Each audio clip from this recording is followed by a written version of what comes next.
आप रोजगार की बात करते हैं तो इंफ्रास्ट्रक्चर गवर्नमेंट जो है बिहार को तो कंगाल बना दिया है केंद्र सरकार। दुनिया का सबसे ज़्यादा गरीब प्रदेश हम हैं। आप हमेशा हिंदू मुसलमान और यादव राजपूत भूमिहार बाभन तेलिया 100 का यदि आप यूज कीजिएगा इस तरीके से चीज़ों को, आप रोज़गार पर नहीं बात कीजिएगा, पलायन पर नहीं बात कीजिएगा, आप किसानों के सवाल पर बात नहीं कीजिएगा, ये बातें तो बिहार के लिए कभी होती नहीं है। न फार्मर्स पर बात होती है, न रोज़गार पर बात होती है। अब जैसे स्मार्ट मीटर है तो स्मार्ट मीटर तो परेशान कर देगा लोगों को। स्मार्ट मीटर लगा कौन रहा है, इसकी कौन सी कंपनी? तो अदानी ने इस कंपनी को लगाया तो मुनाफा पहले खोजेगा। आप आम लोगों पर बिजली का भी बोझ डालिएगा, आम लोगों पर वाटर का भी बोझ डालिएगा, आम लोगों पर आप हेल्थ का भी बोझ डाले हुए हैं। जीएसटी अलग परेशान कर दी। अब तो लैट्रिन में जो पानी लेना है वो भी, उस पर भी जीएसटी हो गई। महंगाई तो छोड़ दीजिए, हेल्थ और एजुकेशन तो पहले ही 27 और 18%, 17% जीएसटी बढ़ा दी गई थी। मिडिल क्लास कभी अब पढ़ पाएंगे क्या? या तो नेता या पदाधिकारी या दलाल या जजेज या बड़े पत्रकार हाउस का जो है वही पढ़ पाएगा। अब जिसकी 4,000, 3,000, 6,000 भी जीविका नहीं है, कमाई नहीं है, जिसके पास 1 कट्ठा 2 कट्ठा 1 बीघा से नीचे जमीन है, तो ये आप उससे क्या उम्मीद करते हैं? बट्टेदार और दहियारी मजदूर और खेतिहर मजदूर से। और आप उसके बाद गायब रह जाता है खाद। आप जो बात करते हैं रोजगार की, तो रोजगार की बात देखिए, पहले आप समझिए राजनीति एक अवसरवादी, राजनीति बेसिया से भी ज्यादा है, उसका चरित्र गंदा होता है। क्या हुआ 2 करोड़ रोजगार का? आप उनसे क्यों नहीं पूछते जो 8 सालों से है, जो 7 लाख भी रोजगार नहीं दिए? आप उनसे क्यों नहीं पूछते हैं जो नोटबंदी से पूरी जिंदगी खत्म कर दी, हर व्यापारी का नोटबंदी खत्म कर दिया?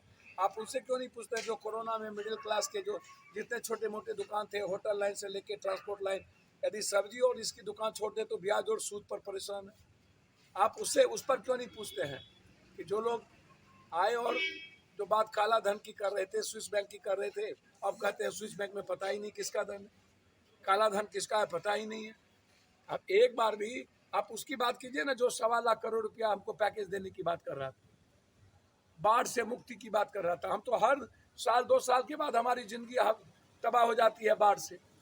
ये जो कोसी सीमांचल मिथिलांचल से लेकर के इधर गंडक से लेकर बेतिया से लेकर के इधर बगहा मोतिहारी, आप गोपालगंज, सिवान, छपरा, ये जो साइड है, तो हर साल हर 1-2 साल के बाद हमारी जिंदगी तबाह हो जाती है। तो आप बाढ़ से मुक्ति पर कोई पैकेज किए? आप जब आते हैं तो नफरत की बात करते हैं। कभी कोई पार्टी क्षेत्रीय पार्टी जाति की बात करता है, बड़ी पार्टी हिंदू मुसलमान की बात करता है। रोजगार पर किसको मतलब है? आप ये बताइए ना। और रोजगार जब आप डिस्टर्बिंग एलिमेंट बन जाइएगा ऊपर केंद्र, फंडिंग आप रोक दीजिएगा, काम करने के लिए आप पूरा का पूरा सीबीआई, ईडी, सीडी, आईटी सब लगाते रहिएगा। इसके पहले कहाँ सोए हुए थे? कुंभकर्ण की नींद सोए हुए थे आप। सरकार बदलते ही आपकी निंद्रा जग गई। तो अपने तरीके से आप जिंदगी को देखिएगा, जो परिस्थितियां है उसको समझने का प्रयास करिए। माहौल थोड़ा सा वक्त लगेगा, निश्चित रूप से एक नई शुरुआत होगी, करनी चाहिए। और सबसे पहले अपराध पर अंकुश करने की जरूरत। हर दिन हम 700-800 किलोमीटर अपराध पे जाते हैं। समाज में जो डर और तनाव है उसको खत्म करने की जरूरत, एक अच्छे माहौल की देने की जरूरत है, ताकि 2 बजे 3 बजे लड़कियां अकेले चल सके, जाति का डर ना हो, नफरत ना हो, भीतर भय का वातावरण ना रहे, हम इकोनॉमी की बात कर सके। तो ये बहुत इंपॉर्टेंट है, इसको समझिए। दूसरी तरफ आप नीतीश जी के पीएम या घूमने की बात करते हैं। देखिए, बीजेपी के बारे में 2 बात आप समझिए।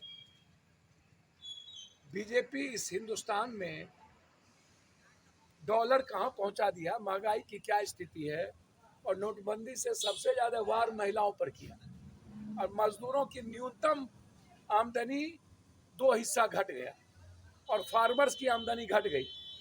एक व्यक्ति 270 से तीसरे नंबर पर आ गया 7 सालों में, अदानी। और किसान और मिडिल क्लास की आमदनी मात्र 34 पैसा बढ़ी मात्र। हम गरीब से गरीब हो गए, नजरिया से ऊपर हो गए, और सारे नेता एमएलए एमपी मंत्री संतरी पदाधिकारी दलाल हो गए, सबके सब मनी मैकिंग हो गया। तो जब मनी आप 9 आदमी के हाथों में कंट्रोल कर दीजिएगा तो फिर आम आदमी की बात कैसे आप करिए। तो नीतीश कुमार जी, देखिए राजेंद्र बाबू के बाद जगजीवन राम साहब एक स्वाभाविक प्राइम मिनिस्टर के कैंडिडेट थे जो डिप्टी सीएम बने। फिर ललित नारायण मिश्रा जी स्वाभाविक प्राइम मिनिस्टर के कैंडिडेट इस हिंदुस्तान में आए। फिर जब लालू यादव जी आए, अभी वो ना घिरते तो स्वाभाविक प्राइम मिनिस्टर के कैंडिडेट वो बनते कमजोर तबके में, लेकिन ऐसे घिरे कि आप कभी हम सपना ही ना देखें प्राइम मिनिस्टर का। यदि नीतीश कुमार जी पूरे विपक्ष को, अब कुछ विपक्ष यदि बीजेपी की बी टीम बन जाए तो उस पर मेरा कुछ नहीं कहना, यदि सभी विपक्ष एक हो जाते हैं, बीजेपी के जीतने का सबसे बड़ा कारण है विपक्ष की गोलबंदी नहीं होना, और दूसरा अदानी का सबसे ज्यादा पैसा। अब चुनाव लड़ेंगे हम, और हमारे पार्टी के कैंडिडेट को भी वो सबसे ज्यादा पैसा बीजेपी देगी कि तुम लड़ो, जैसे मायावती के कैंडिडेट को दिया तुम लड़ो। 5,76,000 मात्र वोट से ही ना अखिलेश हारे वहां, मात्र 5,76,000, और आपने डरा दिया मायावती को, सबसे ज्यादा वोट आपने कटवाया मायावती से। तो समझने का प्रयास करिए। अब सवाल उठता है कि नीतीश जी क्या जेपी और कर्पूरी जी का जो आचरण था, राष्ट्र कवि दिनकर या विद्यापति कवि जिस तरीके से बिहार के और देश भर के समाज बनाने की जो भूमिका थी, क्या नीतीश कुमार जी विपक्ष को एकत्रित कर 2024 में एक नए भारत की निर्माण की कल्पना करेंगे? तो वो तो स्वीकार, वो तो उस वक्त की बात होगी। कहीं भारत जोड़ो यात्रा चल रहा है, कहीं इंडिया सेव की बात हो रही है, लगातार लाखों करोड़ों लोग साथ में चल रहे हैं राहुल जी के। अब निर्भर करता है कि जो सबसे बड़ी पार्टी है ये दो है। अब जो बड़ी पार्टी है और जितनी छोटी पार्टियां, यदि आप अभी भी एक तरफ आप कहते हैं कांग्रेस मुक्त और दूसरी तरफ कांग्रेस युक्त भारत होते जा रहा है, सिंधिया को ले लिए, आधा से अधिक बीजेपी में तो कांग्रेस ही है, आधा से अधिक। असम का मुख्यमंत्री कांग्रेसी, सिंधिया कांग्रेसी, जीतन प्रसाद कांग्रेसी, तो आप जिधर जाइए उधर कांग्रेसी, और आप बात करते हैं उल्टा पुल्टा। तो अभी लेट है, लेकिन बिहार यदि निकलता है और जगता है तो फिर भारत जगता है और भारत बड़ी से बड़ी ताकत को समाप्त कर देगा।